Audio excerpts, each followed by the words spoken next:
I'll do my prayer before. Ajnana-timirandasya dhananjala-shalakaya chakshurunmilitam mena tasmai Shri Gurave Namaha. Akandamandalakaram vyaptam mena characharam tatpadam darshitam mena tasmai Shri Gurave Namaha. Guru Brahma, Guru Vishnu, Guru Devo Maheshwaraha, Guru Sakshat Parabrahma tasmai Shri Gurave Namaha.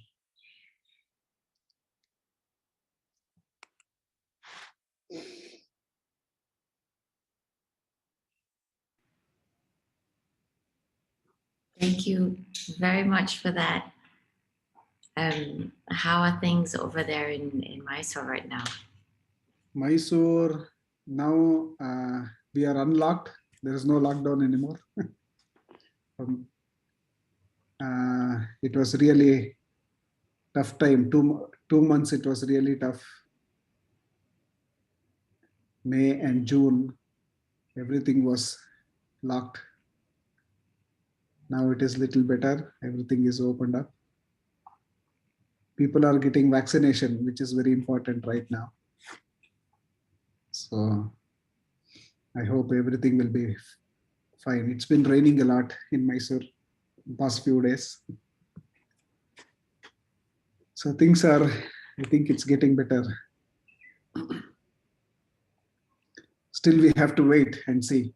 It's too early to say everything is good. Yeah.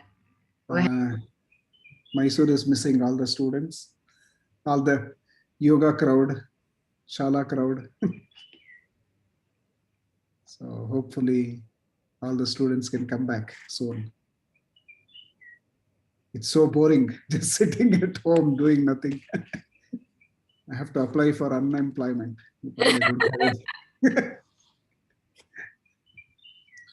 I think you and many others around the world also. Yeah, 30 years of just teaching and suddenly past 1 year, 1.5 years, no teaching. Yes. It's difficult, but anyway, slowly things are coming up. So already we had someone ask Zhang Yan already asking when can we go to Mysore to practice. Soon, when things gets better, maybe this year or early next year, I don't know, we have to see. We'll announce on the Shala website and on my Instagram, announce when we'll be teaching. Safety is more important now. I think it's not just dependent on the India border, but the borders of other countries. One thing I would like to say, please get vaccinated.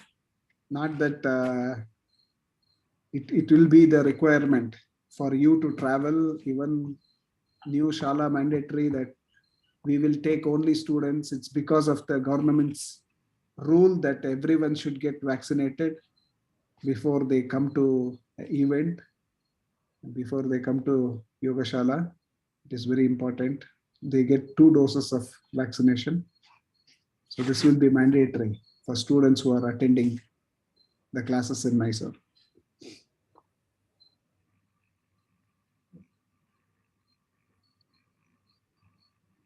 So please get your vaccination if you want to attend the classes in Mysore.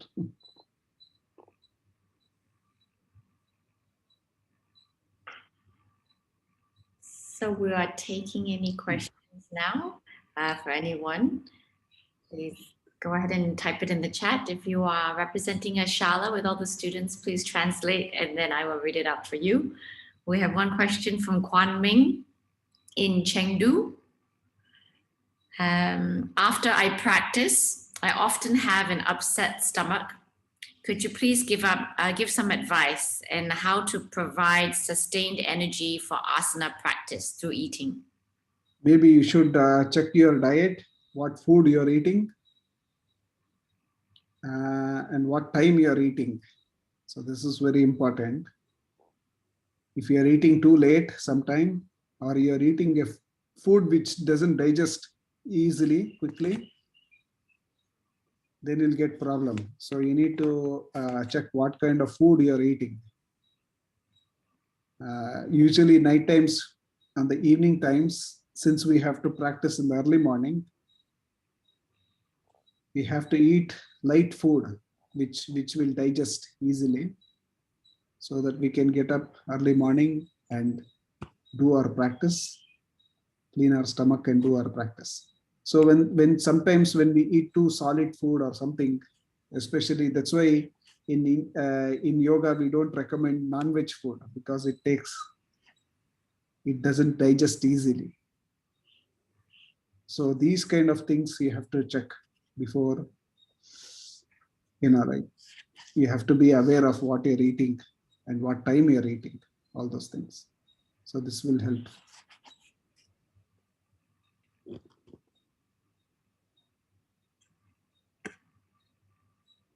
And eating every day on time is very important also. Like keep the time.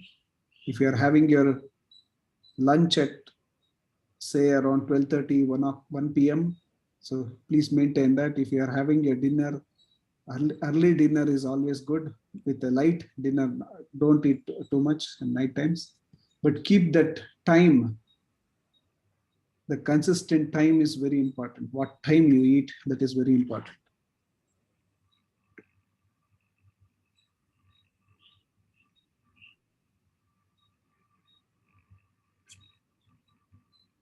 Yes. I'm still waiting for any other questions to come through. A little bit sleepy this morning. Here's one. Many times, this is from Ida, many times you told about bhakti. Is it possible to develop bhakti in ourselves, or is it something that comes naturally? Bhakti, yeah, it's both. Naturally, only when you try to do it, then it will come. First, your feelings should change. Your connection towards something, you have to get that connection. Bhakti is involved with many things. It is not just someone forcing you to do it. It is natural, actually. Naturally, it should come within you. Every day, bhakti means you can show bhakti towards your practice, not only to your guru, not only to a deity. Bhakti towards your practice. Through practice, you can get bhakti to your teacher or to your guru. So, bhakti which cannot be imposed, which cannot be dictated, which cannot be said, you have to do it, which cannot be done forcefully. So, bhakti can also only be natural within you. Bhakti also is like a connection towards something. You're born to something.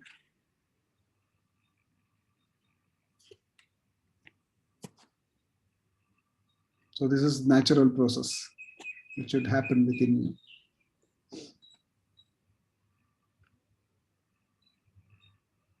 Next.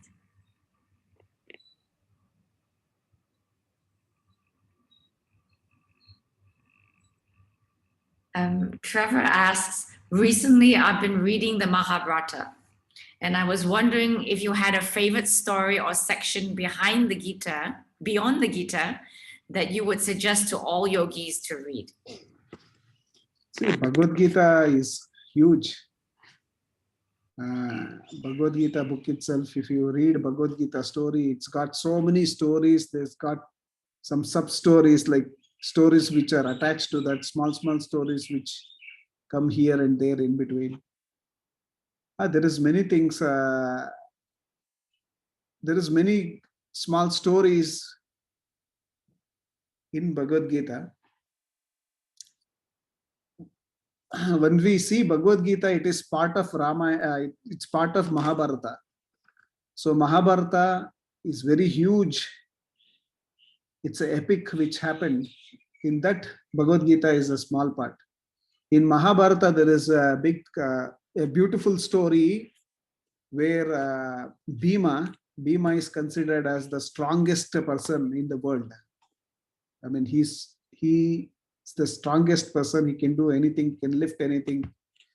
He can throw hundreds of people in the air. He can, he's got that kind of. In Mahabharata, it explains that Bhima had strength of 100 elephants. So that is the strength of Bhima.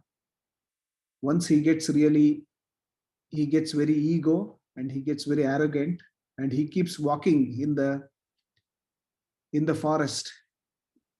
So he'll be walking on the forest in a small path, and then there'll be a monkey which was sleeping on the path. Actually, its tail is on the path. So Bhima tells to this monkey that you have to remove your tail so that I can walk. I cannot cross. I cannot jump on you. You need to remove the tail so that I can walk. And then he starts arguing with the monkey. And then he says, I'm very strong. I'm that this. Bhima will tell the monkey. So the monkey will say, if you are so strong, why don't you remove the tail? Why don't you put my tail on the side and just walk?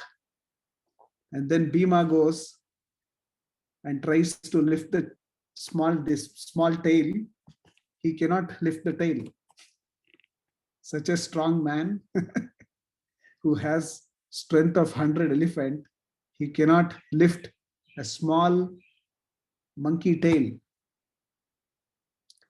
Then because he gets so much ego of his own strength, that he gets blind. I mean, he gets really ignorant. And then this monkey, then he'll realize that this is not an ordinary monkey. It should be someone really special or really intelligent, strong, that kind of monkey. Then he bows to that monkey and says, I'm sorry for my ignorance, my ego. Please give your real form, who you are. Show me the real form of yourself. Then the real form is Hanuman. So Hanuman was sleeping like a monkey, and then Bhima sees this and he says, I'm really sorry. Hanuman is not only, Hanuman never had.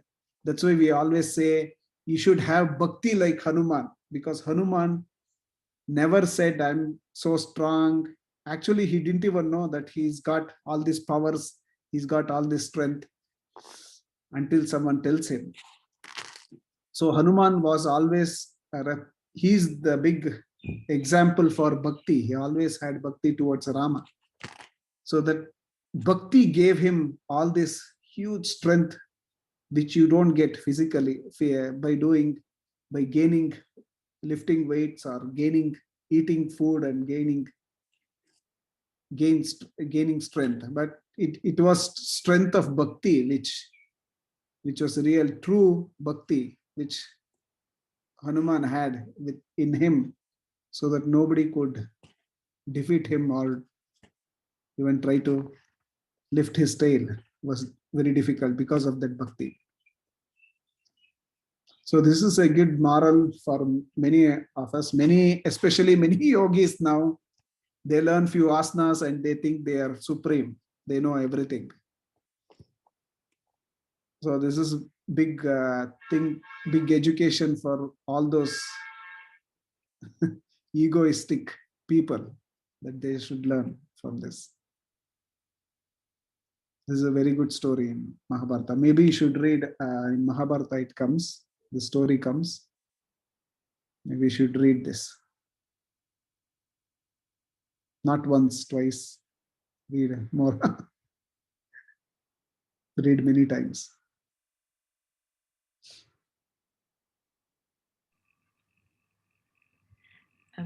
There's another question from Jami. How does japa help us progress in our yoga practice? Japa is to calm your mind, to generate good energy. If you want to generate good energy within you, you need to do japa. Japa also calms your mind. So this is very important. Now with all these distractions in the modern world, we have more and more distractions. How to calm the mind?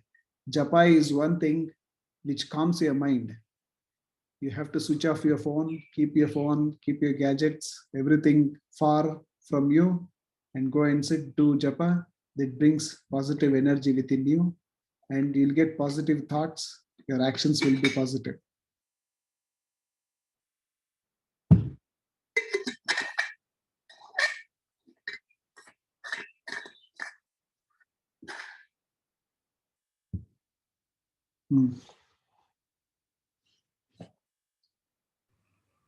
No more questions, guys? Any questions? And japa also you should do meaningful japa. Tad japaha tadartha bhavanam. Japa has two important things, which is artha and bhavana. These are very important. Artha means meaningful.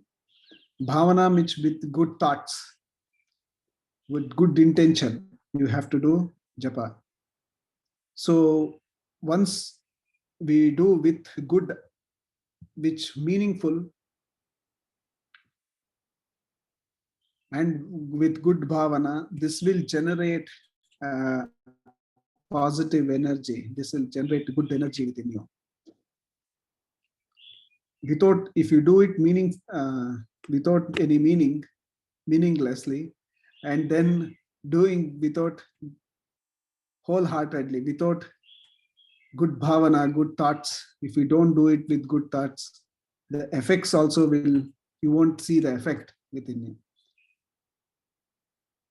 So these things are very important.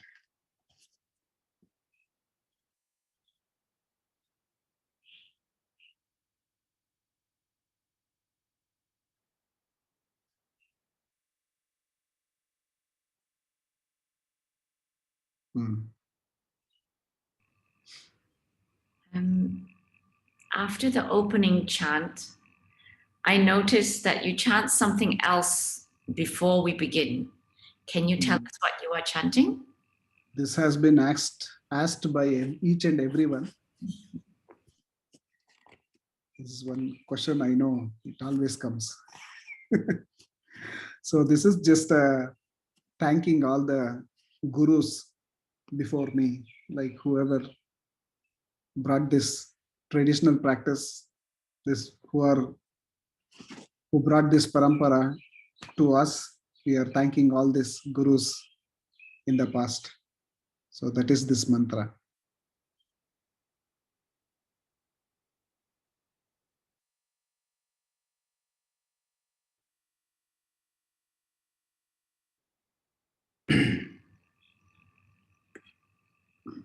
Don't have so many questions. I have a question. Today. Oh, good.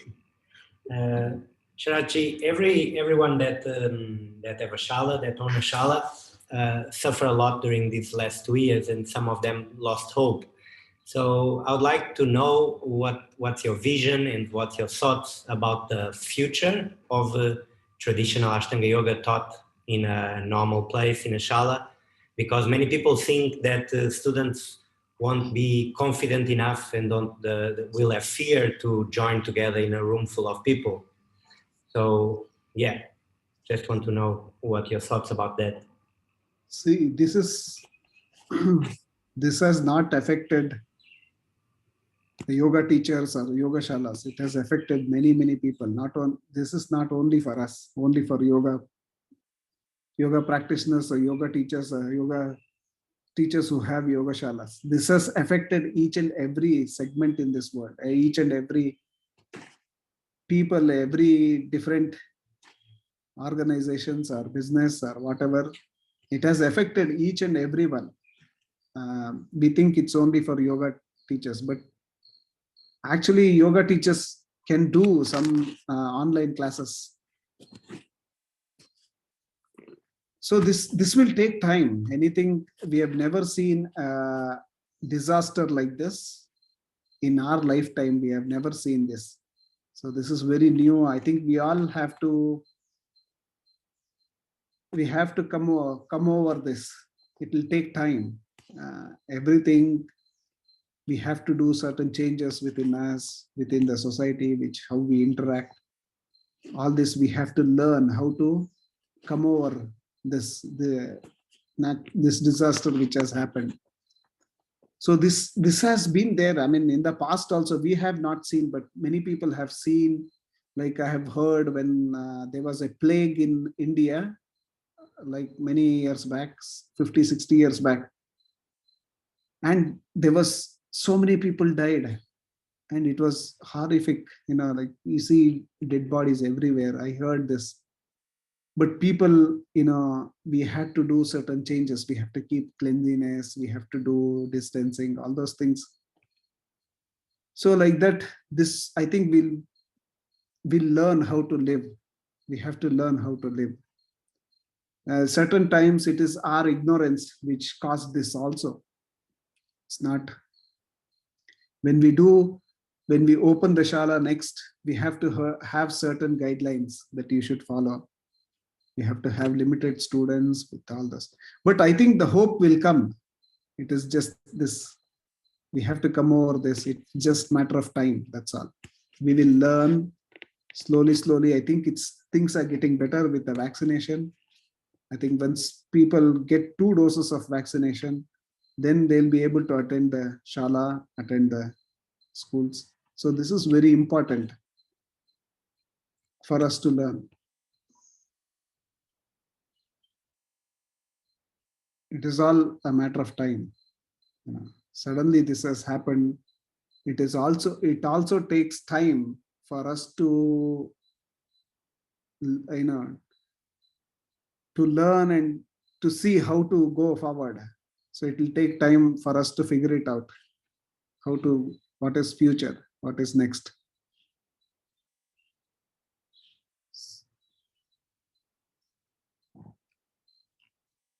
So you have to wait, have patience, keep practicing yoga, keep yourself strong.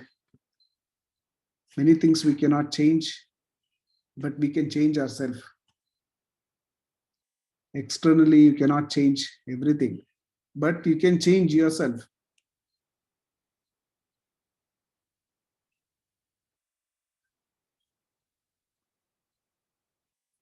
You see only all, if you see so many people who are daily workers, who earn and eat for the day, they earn money and they don't have any other kind of income. They earn every day and they feed their family.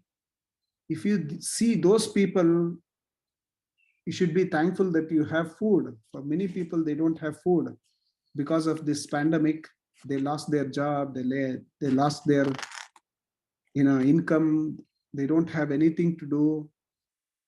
So it's a big catastrophe which has happened.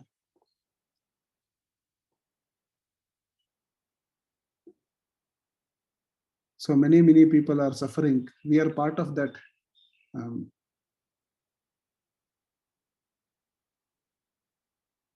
I mean, this one thing which I have learned, you can help people, but for how long can you help?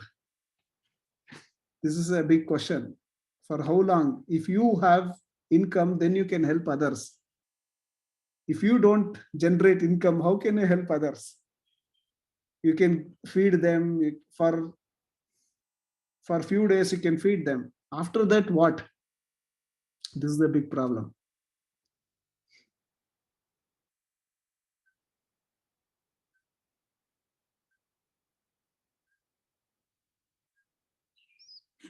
So I think it's just matter of time. I think time will teach us.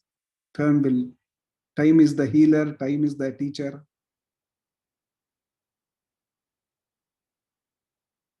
And we have to help each other in whatever way we can. time and hope. Hope is always there. It's a matter of time, that's all. Okay, we have another question, a bit more positive. Talking about Parampara, the next weekend is Guru Purnima. How do you will celebrate this year? The question is from your Zoo. How physically we cannot, again, we have to sit home and thank Guru. Guru Purnima is very auspicious for two things.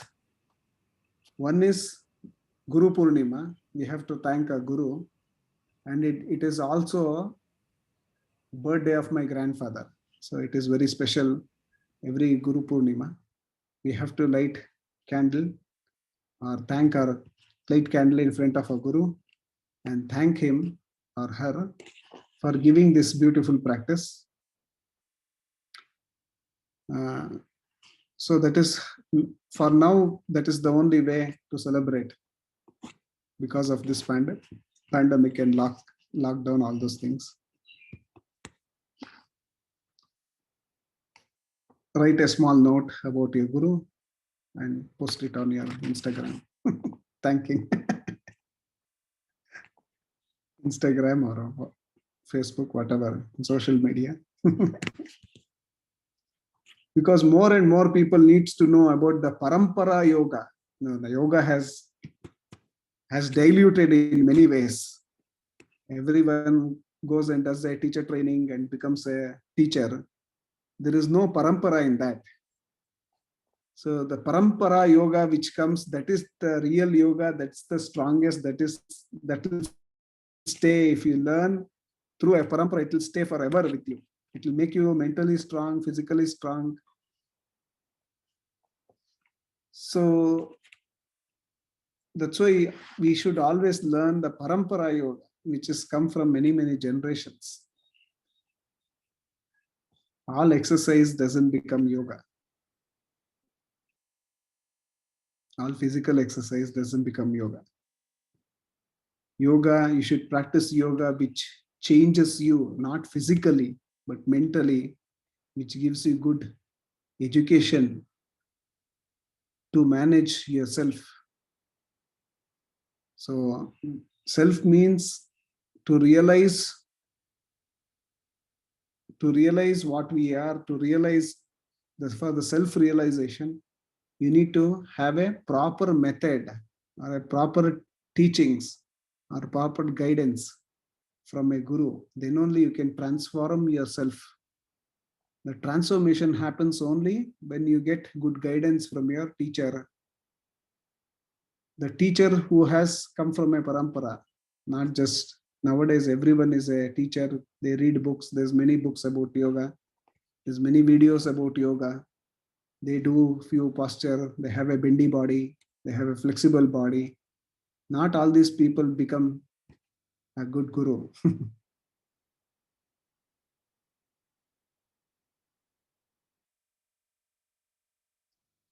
A good guru is who lives yoga, who lives a yogic life.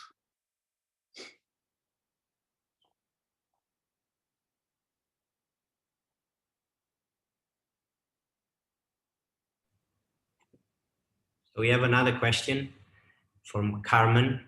Do you have any advice or words to encouragement for new practitioners? New practitioners, you have to show them. You have to observe your practice. Then you have to tell them, you have to motivate them by saying what benefits yoga has. So like that, you can advise them. You need to give, if you have a new students, say 4 or 5 new students, you have to educate them orally, saying that, say, this is all benefits you get by practicing yoga. And many times, naturally, they get, here is Shraddha, my daughter. She just finished her practice. Hi, Anna. So I never force my why I showed Shraddha is I never forced her to practice yoga. She was just observing me practicing yoga. She came to, when we went to America, she came there. She saw all the students are practicing. All these students are taking so much of benefit from practice. Then it changed her mind. She started from past 2 years now. She's so serious. She scolds me if I go out of my house. She said, I'm practicing, you have to be here. So that kind of seriousness, that kind of, I won't say attachment, that kind of wanting to do, to learn came in her. So today also I was doing this class, so she was practicing downstairs. So this kind of motivation you have to put to people. I don't see her as a, when she's on the mat, I don't see her as my daughter. I see her as a student. I try to motivate her. I tell her that you should do like this. So she was almost 88 kgs when she started 2 years back. 88 kgs she lost. Now she's 60 kgs. She's lighter than me. I've put on weight because I'm not lifting my students. So this kind of motivation should come. You should try to educate in a nicer way. You should try to educate your students and newcomers to yoga with what all benefits it has.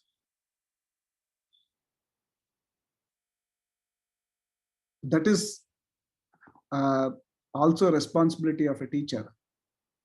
If teacher itself is in delusion, if teacher itself doesn't have that kind of energy, and then they cannot motivate their student, then they are not good teachers. You should tell good things about, we should tell good things about the yoga, about the practice, about all the benefit it has. That's how you educate your students. And that becomes their strength. Your teacher, whatever your teacher says, good things, gives the positive energy, that becomes the strength of the student to practice. You know what I mean? Many times if you're a student, if the teacher is talking always negative, he's giving or she's giving a negative thoughts in you, the negative things will grow within you. A good teacher is always, when a teacher says that do whatever yoga you like, but please do it seriously. It doesn't matter. You don't have to do only Ashtanga yoga. You can do one yoga, but do it seriously. Don't try to mix up. Don't do Iyengar or Ashtanga yoga, Kuhu yoga, Kaha yoga, that yoga, this yoga. Now new yoga is popping up everywhere. It's growing like mushrooms everywhere. New yoga, that yoga, this yoga. Try to find a yoga which is authentic and stick to that. And there is no quick fix. There is no solution straight away. This, it takes time. It takes time to work within you.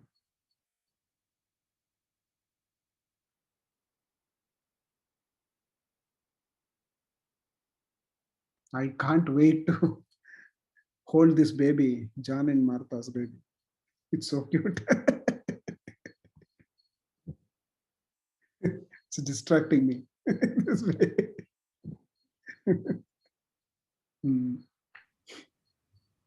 There's a question from Yuri N.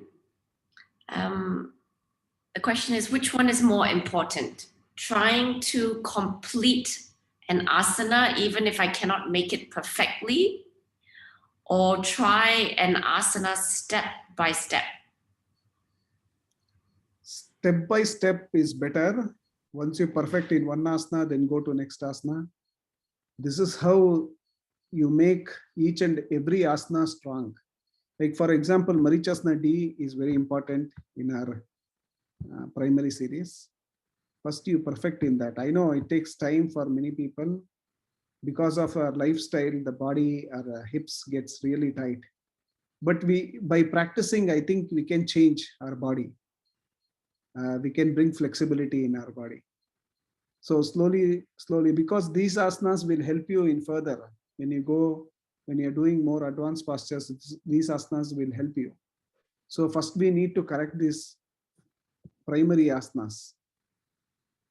So try hard and try to get it, then go further. This is how you build up slowly.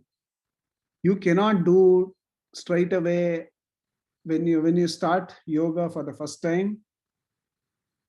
I mean, through you all come to yoga through asanas, but you cannot do 20 asanas in 1 week. This will damage your body. Slowly you should build up. First you have to do Surya Namaskara, then you have to do standing postures. Slowly, it will take at least 3 months for you to do the basic asanas, to learn how to do it. Because you have to tune your body, tune your breathing, you have to align your body postures, everything. This will take time. How to coordinate your posture with the breath. So this will take time for you to understand, for your body to understand, for your mind to understand.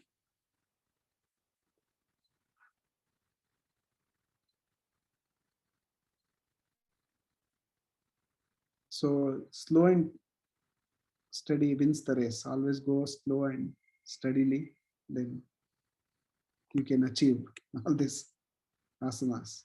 You can perform all these asanas.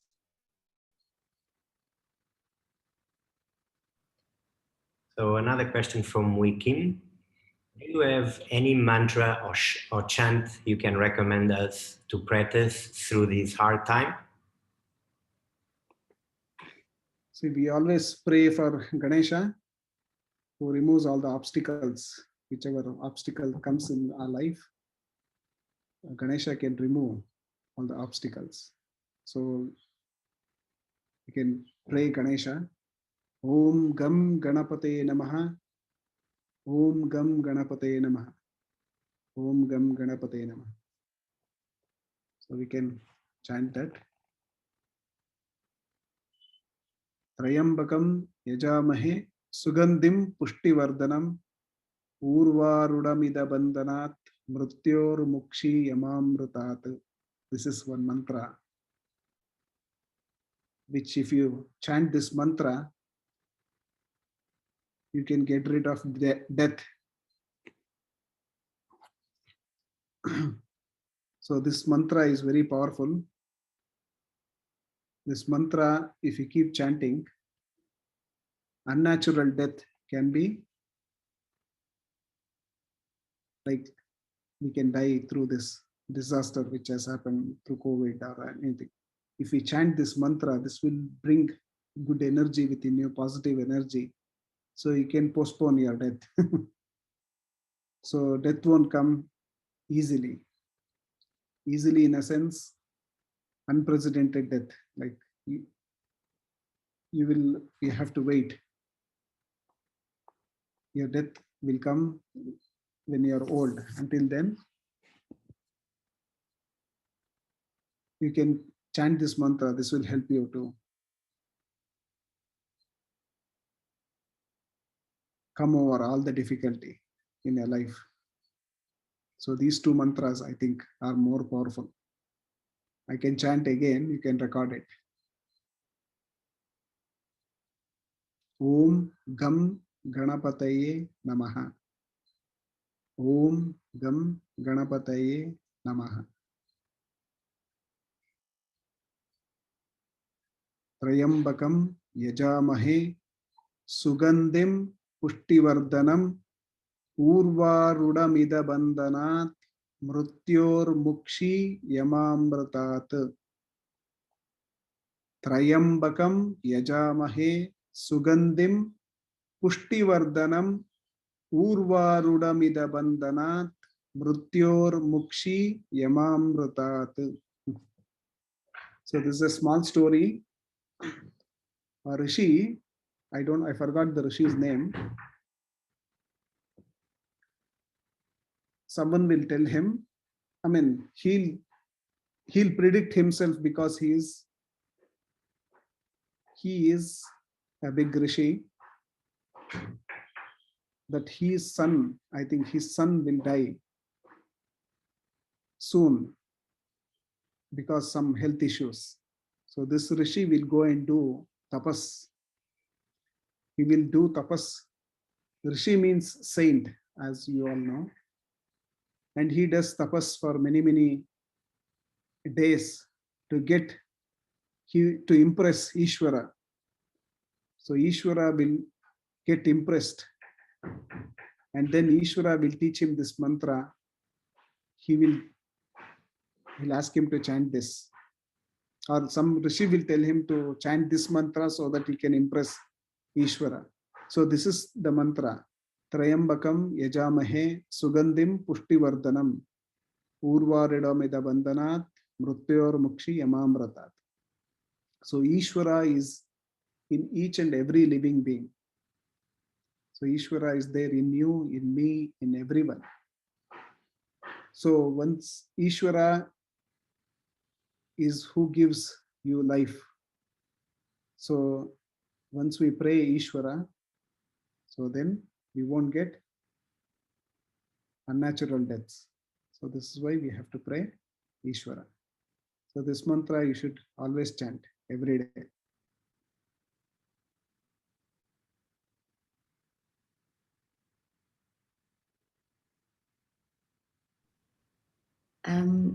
Trevor asks, how should we change our practice as we age in terms of asana, pranayama, and meditation? We do how much ever we can. So this is not a competition that you have to do to impress someone. You have to understand your body. You should do accordingly. Whatever asanas you can do, you do that. And do more of breathing exercises like pranayama, which I have taught, like Nadi Shodhana pranayama and other pranayamas, which has been taught. You do more of that and do more meditation. Meditation means sitting, doing dhyana, chanting mantras, japas. These you should increase when you get little older.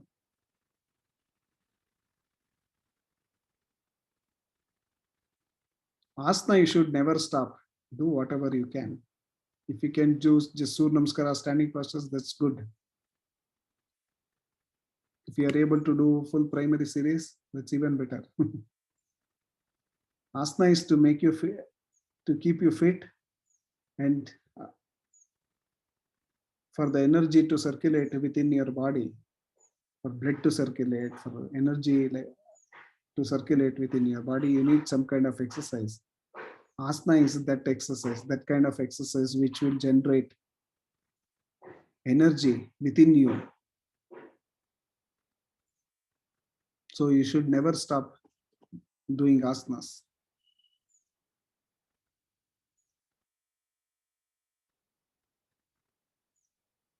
Maybe modified asanas, like short practice.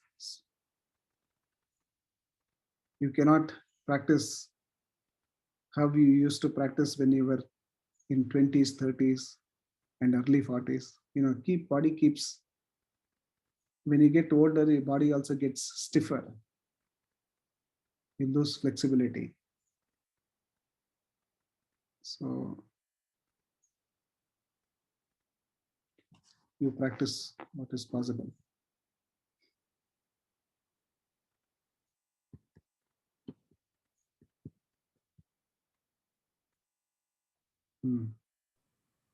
Last question. Yang Yan from Hangzhou asks, thank you for the class. I would like to know what is samadhi.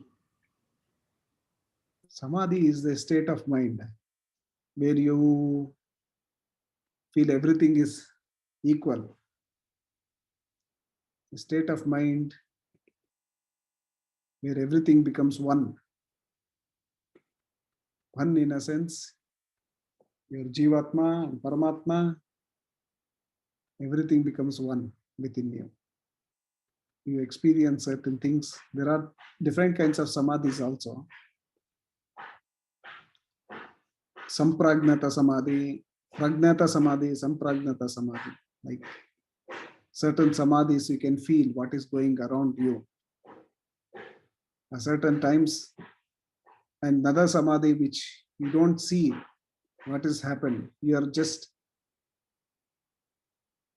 Everything is drawn within you to the inner self, that you don't feel anything external.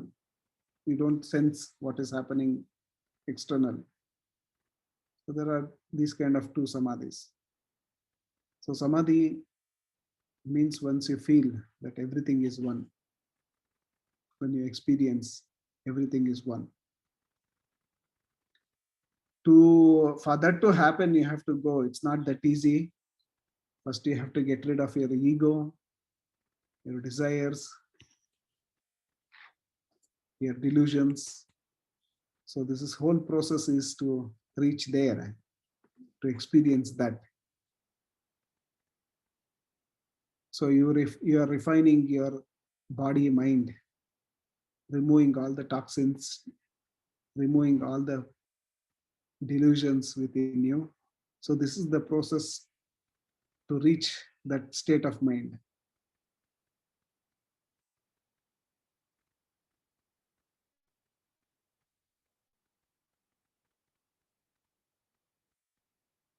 That's called as samana sthiti. Samana sthiti means where you don't have jealousy, anger, greed,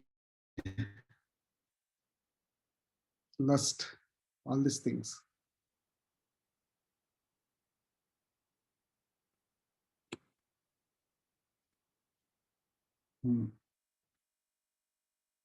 Okay. Thank you so much. Thank you very much. But No. no more questions? No more questions? No, finished. Yeah, 7 o'clock. You said 7 o'clock is last. Okay. Questions, yeah, always there is questions. There is asana question. Sometimes when I ask a question, I cannot answer online. When we do physical classes, then it's good to explain each and every asana, how to do it. That's beauty of, like physical classes where you can correct your student, teach them this is wrong, you have to do correctly this. I'm looking forward for that class. I always enjoy teaching, like physical, when students are there, you can correct them, scold them, and teach them correctly.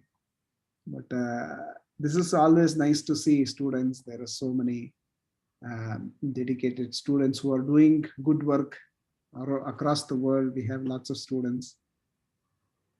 So I would like to thank Jan and Manuel for organizing this class today, and many other students. Aki from Japan, Tariq from Japan, Yan, another Yan Wang. She's Chinese Yang. She's Japanese Chinese from Chengdu. There's so many students. John Martha is there. Simona is there. Susan Finocchi is there. She got awarded for International Yoga Day. Congratulations to her. Ashtanga Yoga Chendu. I see many students there. Monica is there from America. So there's so many students. Where Veronica is there, who's teaching in Japan. Yoko from Japan. So many. All these students are so dedicated. They've been coming to Mysore for a very long time. I request all this new yoga practitioner, Daniel is there. All these newcomers should go to learn with authentic teacher who have dedicated their life to this practice. Naomi is there, I can see, and Tatako is there, so many. The list keeps on going. I'm Yoshuki. All the students have come so many times to Mysore. I'm trying to find all the students. Kumiko, Denise, thanks to all the students who are dedicated their life to this practice.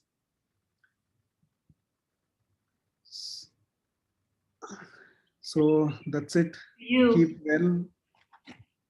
Stay Ming Jiang Kim.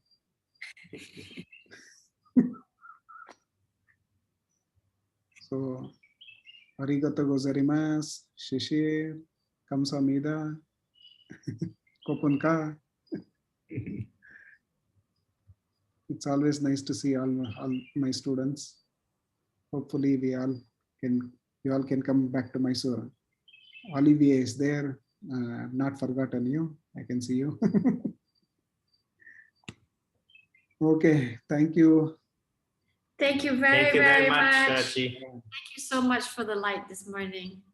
Yeah, keep practicing. This is Oh. the good 是你可以， strength 这 we 是 all 水晶 have. 漂亮。 Sorry.